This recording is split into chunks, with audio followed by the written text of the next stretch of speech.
What makes more sense for San Diego State? Is it the Pac-12 or potentially could it be the Big 12? Jon Schaeffer with you. It is the Aztecs wrap-up show. Please subscribe if you're looking for year-round exclusive San Diego State Aztecs coverage. Please smash the like button as well.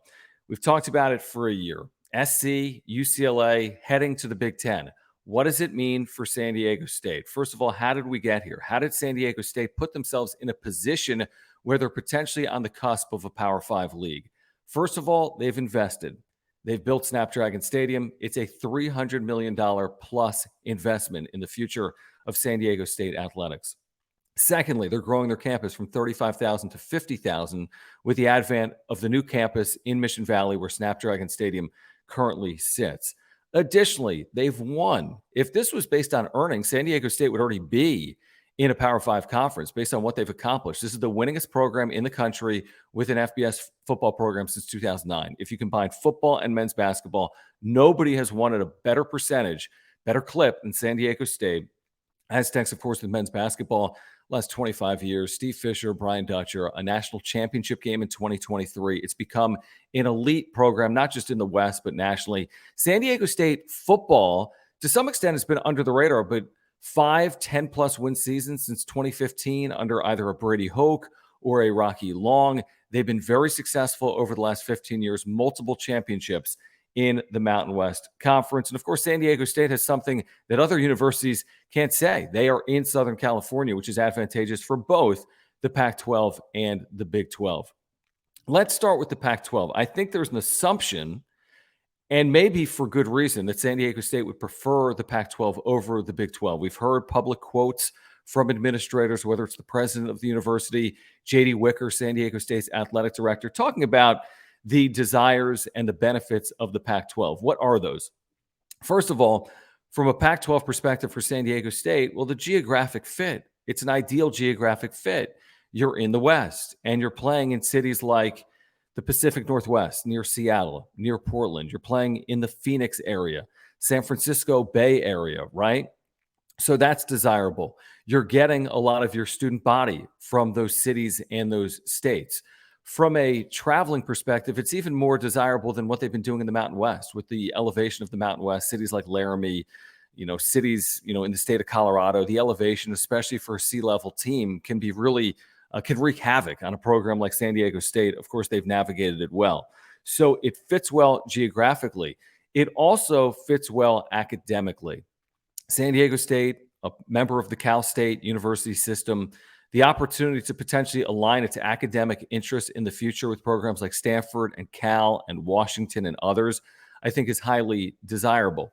Now, from the Big 12 perspective, what does San Diego State potentially offer? I think it offers more than some might realize. For example, their commissioner, Brett Yormark, he has repeatedly said that he desires to get into the fourth television window, get a Pacific time zone program or more than one potentially. His league is potentially going to go from coast to coast, right? He's got a program in Orlando, Florida with UCF, programs in the Eastern Corridor with a corridor with like the Cincinnatis and the West Virginias, and as far west as BYU, but potentially even further west. He doesn't currently have a program in the Pacific time zone. Pacific time zone allows you to program 4 television windows from noon Eastern to past midnight Eastern, potentially, if you grabbed a program like San Diego State. Now, if all things were equal, San Diego State, as we've discussed previously, may very well prefer the Pac-12. But as we sit here currently in late June, we don't know if all things are equal or not. The Big 12 has secured its medium-term future. How have they done it? They've done it with expansion. They've done it by renewing and extending their TV contract as well. And they've secured deals with ESPN. They've secured deals with Fox, and they know what their future payouts are going to look like as well, somewhere in the neighborhood of $31 or $32 million per program over the foreseeable future, the next handful of years. That's what programs in the Big 12 are going to receive. We don't know what the Pac-12's future looks like from a TV perspective. The next media deal, is it going to be primarily on linear television, the Foxes and the ESPNs, over-the-air networks, or is it going to be primarily on streaming? Places like Apple, potentially Amazon. So we don't know what it's going to look like from an exposure perspective. We also don't know what the dollar figure is going to look like for the Pac-12. Will it be more than the Big 12? Will it be less than the Big 12? You also have to think about this if you're San Diego State. What does your short-term future look like in the Power Five? What does your medium-term future look like? And what does your long-term future look like? In the short term, if you ended up in the Pac-12, you don't know what's going to happen the next time there's a renewal of a TV deal. If you think about the most desirable programs, if you combine the Pac-12 and the Big 12, what are the most desirable programs? What are the programs that could be poached potentially by the Big Tens or the SECs? Likely Oregon and Washington. I think if you ranked the programs in the Pac-12 and the Big 12 in terms of prestige, in terms of college football playoff potential, I think Oregon and Washington would be towards the top, right? So if Oregon and Washington aren't long for the Pac-12, what does that mean for the Pac-12? Not just now, but 5 or 6 years from now. The thing that the Big 12 has is they have less programs, in my opinion, that are potentially on their way out, potentially going to be poached in the next 3, 5, 7, 10 years. Now, nobody knows what college athletics looks like 10 years from now, 20 years from now.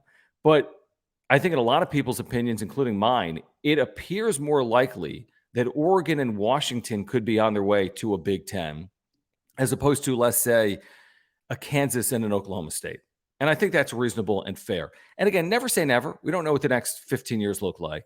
But I think most would agree that Oregon and Washington could be on their way to a Big Ten before programs like Oklahoma State and Kansas. Because of that, the Big 12 in kind of a unique way has secured its medium and long-term future because they've got these programs, these 12 programs without Texas and Oklahoma that likely will be tied to each other for more than just one TV deal. I don't know if we can say the same about the Pac-12. So again, if all things are equal, I think San Diego State ends up in the Pac-12. But as we speak right now, as we talk right now, I don't think all things are equal. And don't underestimate the aggressive nature of Brett Yormark. Could he swoop in at the 11th hour and offer something to San Diego State that the Pac-12 in that moment is unable to offer? What we know right now is the Pac-12 is still waiting on a TV deal, and the Pac-12's members are still waiting to determine whether they're going to stick together or not. The Big 12 has a TV deal. Could they, at the 11th hour, offer something to San Diego State that the Pac-12 is unable to do? And if they do that, can San Diego State say no? From a travel perspective, we realize it would be coast-to-coast travel.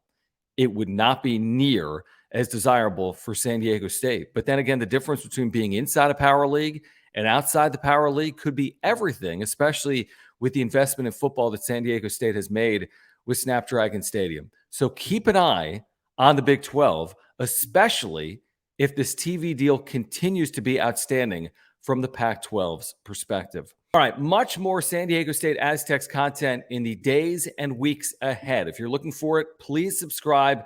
Please smash the like button as well. You've been watching the Aztecs Wrap-Up Show with Jon Schaeffer.